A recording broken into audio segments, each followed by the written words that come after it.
జంతువులకున్నపాటి మంచితనమైన మనిషికి ఉండద్దా హనుమ? గతంలో జరిగిన ఒక కథ నీకు చెప్తాను అని అన్వయం చేసింది ఆ ప్రసంగంలోకి. ఒకానొకప్పుడు ఒక పెద్ద అరణ్యం ఉండేది. ఆ అరణ్యంలో ఒక వేటగాడు జంతువుల్ని చంపడం కోసమని బయలుదేరి వెళ్ళాడు. వెళ్ళి ఏదైనా ఏ లేడో జింకో ఏ దుప్పో ఇటువంటివి కనపడితే బాణం వేసి చంపుదామని తిరుగుతున్నాడు. ఈలోగా ఎక్కడి నుంచో ఓ పెద్ద పులి వచ్చింది. ఆ పెద్ద పులి ఈ వేటగాడిని చూసి ఇవాళ వీడిని చంపేసి తినేస్తానని వెంటపడింది. ఆయనకి ఏం చేయాలో తెలియక కనపడిన జంతువుని చంపి తిందామని బయలుదేరినటువంటి వేటగాడు ఆ పెద్ద పులిని చూసి తాను పారిపోవడం మొదలెట్టాడు. పెద్ద పులి వెనక తరుముకొస్తోంది. ఎంత దూరం పరిగెడతాడు? పరిగెత్తలేక ఒక పెద్ద చెట్టు ఒకటి కనపడింది. పెద్ద పులి చెట్టు ఎక్కలేదు కాబట్టి ఈయన గబగబా ఆ చెట్టు ఎక్కేశాడు. పెద్ద పులి కిందకు వచ్చింది.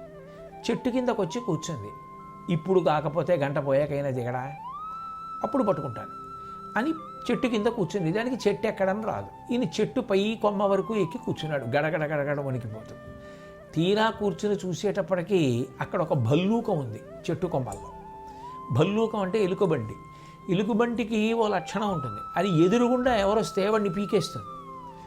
ఆ ఎలుగుబంటి పైన కూర్చునింది. ఇప్పుడు కిందకెడదామంటే పెద్ద పులి, పైన ఎలుగుబంటి. ఇప్పుడు ఎలుగుబంటి చంపేస్తుంది అనుకున్నాడు ఆయన.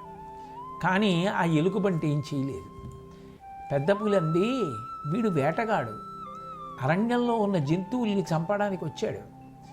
ఇవాళ నన్ను చూసి పారిపోయి చెట్టు ఎక్కాడు ఓ ఎలుగుబంటి. నేను వెళ్ళిపోయాను అనుకో, నిన్ను చంపేస్తాడు. అందుకని వీడిని నమ్మకు. నువ్వు అడవిలో ఉండే జంతువువి, నేను అడవిలో ఉండే జంతువుని, మనిద్దరికీ స్నేహం. అందుకని ఆ మనిషిని పైనుంచి కిందకి తోసేస్తే నేను ఆ మనిషిని తినేస్తాను. నువ్వు కిందకి దిగినా నిన్నేం చేయను, నిన్ను వదిలిపెట్టేస్తాను అంది. అంటే ఆ ఎలుగుబంటి అంది, ఈ మనిషి తెలిసో తెలియకో నేనున్న చెట్టు మీదకు వచ్చాడు అంటే నా ఇంటికి వచ్చిన వాడితో సమానం. వాడిని నేను కిందకి తోసేసి నీకు ఆహారంగా అందించకూడదు. నా ఇంటికి వచ్చాడు కాబట్టి నేను కాపాడాలి, కాబట్టి నేను కిందకి తొయ్యనంది. అయితే నువ్వు మనిషిని నమ్మావు కదా, ఎంత ప్రమాదం ఉంటుందో నీకే తెలుస్తుంది అన్నట్లుగా పెద్ద పులి చెట్టు కిందే కూర్చుంది. కొంతసేపు అయిపోయిన తర్వాత ఈ మనిషి బాగా అలిసిపోయి ఎలుగుబంటి యొక్క ఒళ్ళో తల పెట్టుకొని నిద్రపోయాడు. నిద్రపోతే ఎలుగుబంటి ఏం చేయలేదు, కిందకి తోసేయలేదు. పెద్ద పులి ఎన్ని మాటలు అడిగినా కూడా ఆ మనిషిని కిందకి తోయలేదు. అలాగే పట్టుకుని అతను సేద తీరి నిద్రపోతూ ఉంటే పట్టుకుని కాపాడింది. కాసేపు అయ్యాక మనిషి నిద్ర లేచాడు. నిద్ర లేచిన తర్వాత ఎలుగుబంటికి నిద్ర వచ్చింది. ఆ భల్లూకం అంటే ఎలుగుబంటి.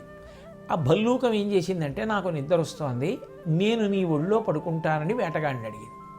ఆ మనుష్యుడు అన్నాడు, తప్పకుండా నా ఒళ్ళో పడుకో అన్నాడు. ఇప్పుడు ఎలుగుబంటి ఆయన ఒళ్ళో పడుకొని నిద్రపోతాడు. పెద్ద పులంది, ఆ భల్లూకం కాసేపు ఆగి నిద్రలేస్తుంది. నిద్ర లేచినప్పుడు దానికి విపరీతమైన ఆకలి వేస్తుంది.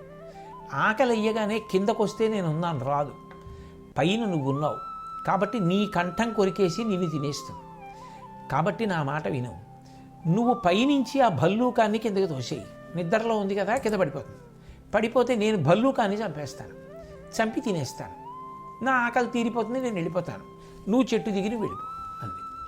అనగానే మనుష్యుడు ఏం చేశాడంటే ఆ ఎలుగుబంటిని కిందకి తోసేయగానే ఆ భల్లూకం చెట్టు మించి కింద పడిపోతాడు.